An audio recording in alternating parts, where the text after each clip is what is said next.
Comparison is one of the most seductive traps of the human mind.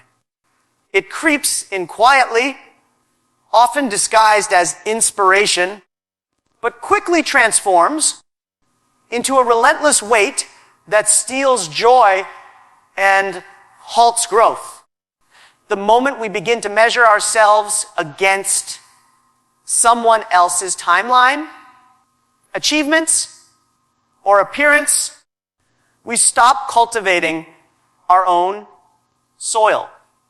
Instead of nourishing the seeds within us, we stare enviously at another person's harvest, forgetting that their season of bloom may not be ours. This is why comparison has been called the thief of joy, but it is more than that. It is the thief of growth. Growth, by its very nature, is personal. It is not something that can be standardized or weighed on another person's scale. Imagine a child learning to walk. Each step is shaky, unbalanced, sometimes ending in a fall. But the miracle lies not in how fast the child can keep up with another, but in the sheer wonder of taking their first steps at all. The child does not compare themselves to the toddler next door. They focus on their own balance, their own muscles, their own rhythm. It is only later, as adults, that we allow the noise of comparison to cloud our progress and convince us that our steps are not enough. Psychologists often describe the human tendency toward comparison as a cognitive shortcut. Our brains, wired for survival, are constantly scanning for markers of status and safety. But what once served as a protective instinct, gouging where we fit into a tribe, can now become a prison. Social media amplifies this tendency, presenting a polished gallery of lives that appear smoother, shinier, and more complete than ours. Without realizing it, we begin to trade authentic focus for shallow observation. We stop asking, what am I capable of? And start obsessing over, what do they have that I don't? That simple shift pulls us out of our lane, out of our rhythm, out of ourselves. When you look too long at another person's path, you not only lose sight of your own, but also distort your sense of direction. It's like driving while staring into someone else's lane. You drift, you wobble, and eventually you crash. The truth is, the energy we waste on comparison could instead be invested into refinement. Every hour spent envying another person's progress is an hour not spent building our own. And the paradox is that no matter how closely you watch them, you can never replicate their exact journey. Their set of circumstances, experiences, and timing is uniquely theirs. Just as yours is uniquely yours, there is a deeper psychological cost, too. Chronic comparison erodes confidence and feeds inadequacy. It convinces you that you are always behind, always lacking, always less than the image before you. But that narrative is false. You are not behind. You are simply in a different stage. You are not lacking. You are carrying a different set of tools. You are not less. You are unfolding in your own design. Believing otherwise is like criticizing a sunrise for not being the moon. Both are magnificent, both serve their purpose, and both unfold exactly as they were meant to. Philosophers throughout history have warned against the dangers of envy and comparison. Seneca, the Stoic thinker, wrote that, "He who envies others does not obtain peace of mind." Peace, then, is found not in outperforming others, but in anchoring yourself to your own path. The only true measure of success is whether you are becoming the fullest version of yourself, not whether you are surpassing someone else's highlight reel. And this is where the discipline of focus becomes essential. Focusing on yourself is not selfish. It is an act of responsibility. It is saying, I will not outsource my worth to the scoreboard of others. I will not let their timing dictate mine. I will not let their light diminish my own. To live this way requires courage, because it means stepping away from comparison's illusion of certainty and embracing the slower, quieter work of self-mastery. But the rewards are profound. When you stop obsessing over what others are doing, you gain clarity. You hear your own thoughts again. You see your own progress. You learn to respect the subtleties of your own journey, the small improvements, the quiet lessons, the private victories that no one else can see but you. This is the essence of growth. It is not public. It is personal. It does not need to be measured against another life. It needs only to be measured against who you were yesterday and who you are becoming tomorrow.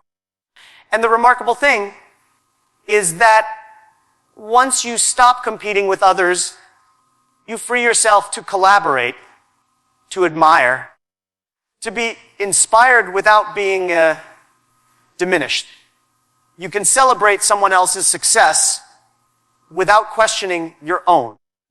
You can witness another person's triumph and still trust that your time will come in its own form, in its own way. So the challenge is simple. Though not easy, resist the pull of comparison. Whenever you feel yourself sliding into the trap of measuring your life against another's, pause and redirect that energy inward. Ask not, why don't I have what they have? But rather, what can I do today to grow closer to my potential? That single shift changes everything. Because the truth is this: the only competition that matters is with the person you were yesterday. And the only race worth running is the one that takes you closer to the fullest expression of yourself. Focus on that, and you will discover that comparison was never necessary at all. It was a distraction, a detour, a thief. Reclaim your attention, reclaim your growth, and you reclaim your life. Believing in yourself is often spoken of as if it were a simple affirmation, a phrase you can repeat in the mirror until it becomes true.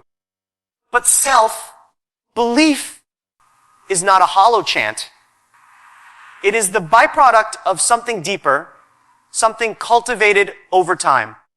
It grows out of the discipline of self-awareness.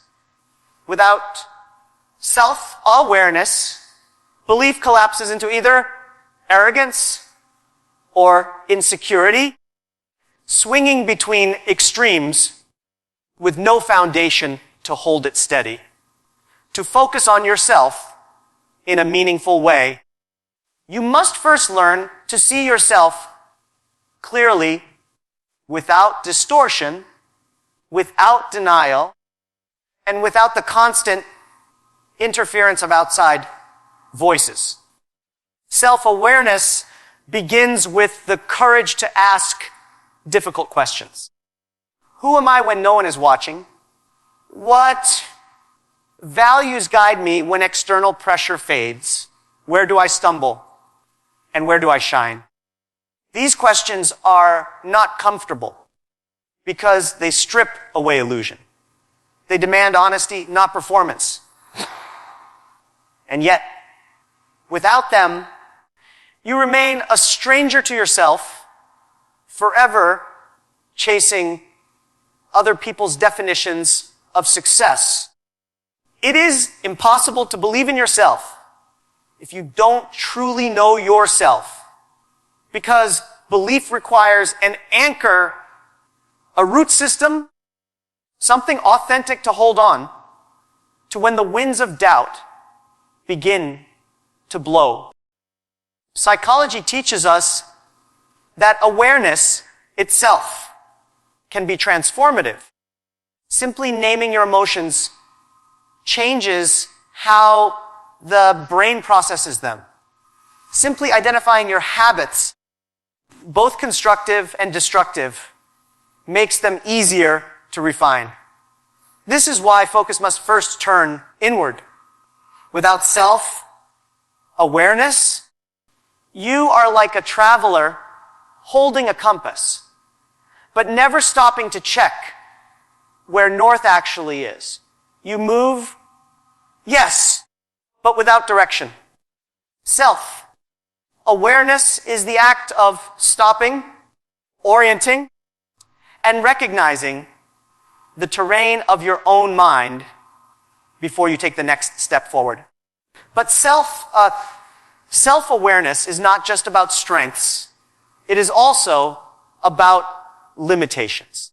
Many resist this because they fear that acknowledging weakness will diminish their self-belief. In truth, it is the opposite.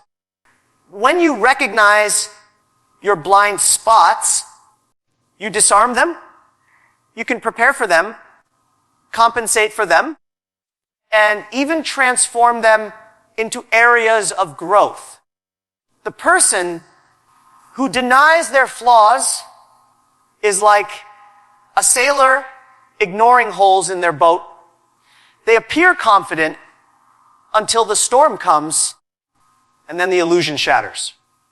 But the self-aware individual is not afraid of imperfection. They patch the holes, they strengthen the vessel, and as a result, they navigate with genuine confidence. This balance between strength and limitation creates integrity, and integrity is the bedrock of self-belief. You do not need to convince yourself with empty affirmations because your actions and awareness align. You know who you are, you know what you are building, and you trust yourself to stay the course. This is not arrogance. It is clarity. The kind of clarity that does not require applause to be sustained. Philosophically, self-awareness also frees us from the illusion of control over others. When you are deeply aware of yourself, you stop wasting energy trying to manage how others perceive you. You understand that their opinions are filtered through their own biases and limitations, and therefore, they cannot fully define you. This realization is liberating. It shifts your attention away from external approval and back toward inner alignment. You stop asking, do they believe in me? And start asking, am I living in a way that I believe in? That subtle shift marks the beginning of unshakable self-belief.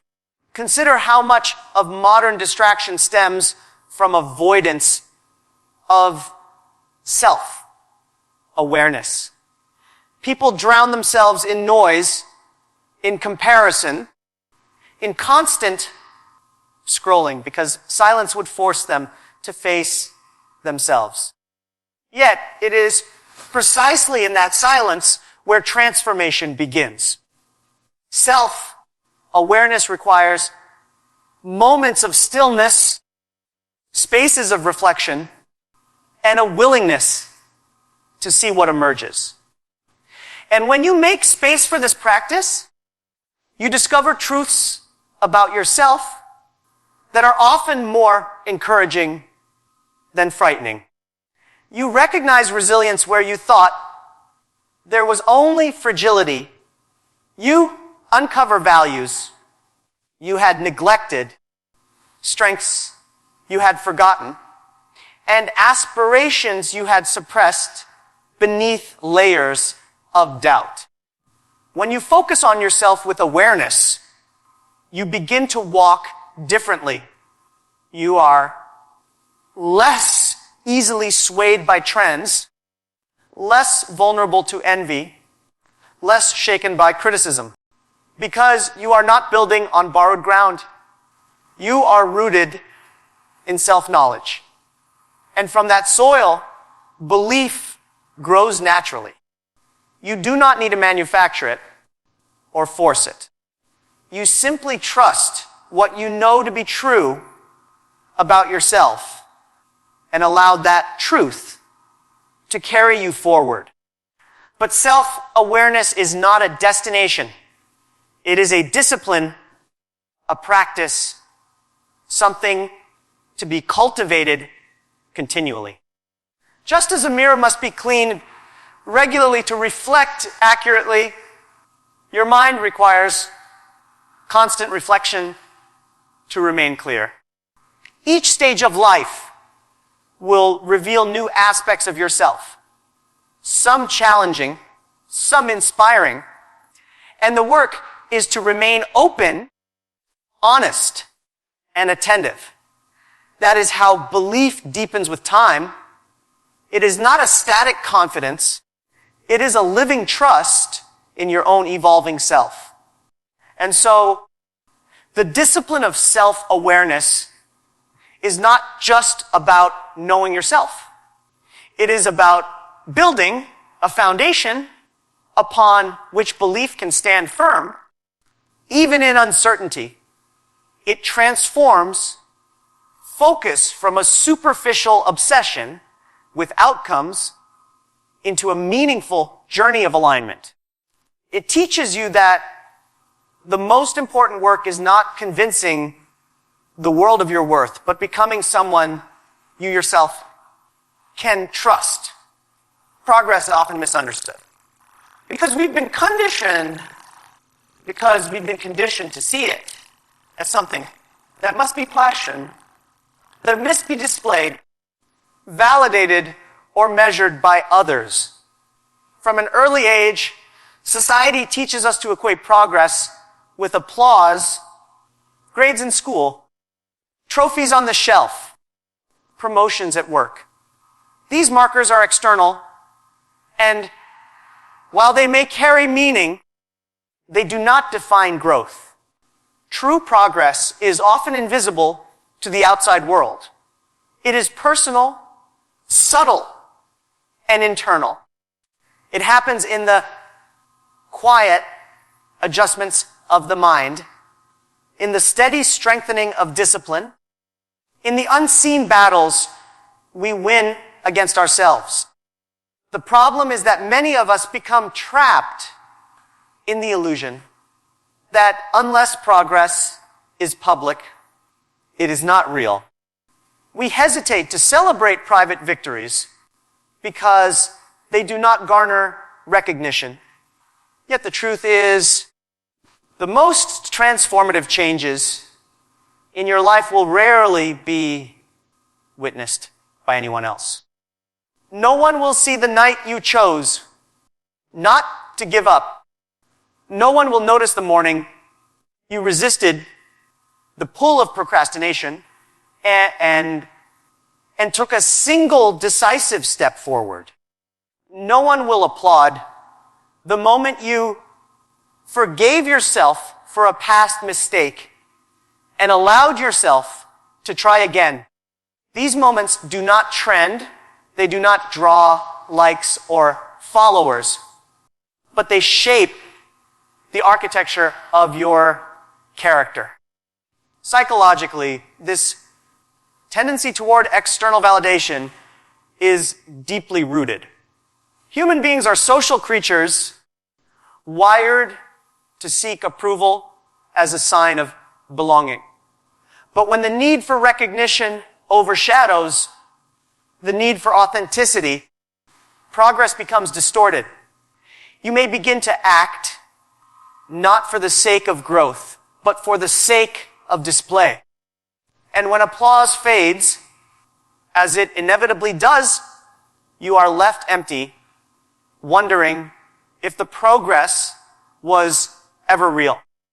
This is why focusing inward is essential. If your growth is anchored in private discipline rather than public validation, it cannot be taken from you. It is yours, stable, and enduring, even in silence. Think of it this way. A tree does not announce the expansion of its roots. No one sees how deep they stretch, how wide they spread, how quietly they prepare the tree to withstand storms. What the world notices are the branches, the blossoms, the fruit. But without the hidden progress underground, the visible growth would collapse under the first gust of wind. Human progress follows the same law. The visible achievements others notice are merely the branches. The real work, the real progress, is often buried where no one else can see it, inside your daily choices, your mindset, your resilience. This perspective also protects you from discouragement. When you measure your progress against someone else's public milestones, you inevitably feel behind. But progress is not a race. It is not linear, and it cannot be compared across lives that are fundamentally different. The pace of your growth belongs to you. Sometimes it is fast, sometimes painfully slow, and often it is invisible to everyone except the one experiencing it. And yet, if you trust it, that hidden progress compounds, and what once seemed insignificant becomes transformative. Philosophically, this raises a profound question. Who are you becoming when no one is watching? Because that, in the end, is what progress really means. It is not about impressing others. It is about aligning more closely with the best version of yourself. It is about the private victories that no one applauds, but that give you a sense of integrity and strength. It is about becoming someone you can respect, someone you can trust, someone you believe in. This understanding also reframes failure. When you see progress as public achievement, failure feels like exposure, like a collapse of image. But when you see progress as personal, failure becomes a teacher. You realize that every setback holds information about how to refine your approach, how to adjust your mindset, how to deepen your resilience. Progress, then, is not erased by failure. It is refined by it. This is why so many of history's greatest innovators, thinkers, and leaders carried within them an extraordinary tolerance for private struggle. They understood that growth was never about spectacle. It was about persistence. The challenge is that we live in a culture that constantly tempts us to measure ourselves publicly. Social platforms, workplace metrics, societal milestones, they all pressure us to prove our worth through visibility. But visibility and progress are not the same thing. What you must guard against is the temptation to abandon genuine growth for the sake of appearing successful. Because the applause of others can vanish overnight. But the strength you build privately will remain with you for life. So let me remind you, every quiet improvement matters. Every private battle you win counts. Every step forward, even when unseen, is real progress. You do not need a stage for your growth to be valid. You only need honesty with yourself and consistency in your